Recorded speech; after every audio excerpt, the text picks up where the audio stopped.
Cara untuk memuat turun aplikasi Nusuk, caranya mudah saja. Mari Noni tunjukkan. Untuk pengguna Android, pergi ke Play Store, manakala pengguna iPhone boleh ke Apple Store. Cari aplikasi Nusuk seperti ini dan download. Setelah selesai download ataupun memuat turun aplikasi Nusuk ni, langkah seterusnya adalah membuat pendaftaran pengguna. Klik login or register.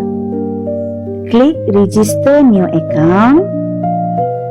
Kemudian masukkan nama, email, password dan klik create account. Masukkan 4 digit kod yang dihantar kepada email yang telah didaftarkan tadi. Ini contoh email yang dihantar. Kemudian klik verify your email. Langkah seterusnya adalah complete your profile. Klik international visitor. Masukkan nationality, masukkan nombor pasport, visa number, kemudian klik verify your account.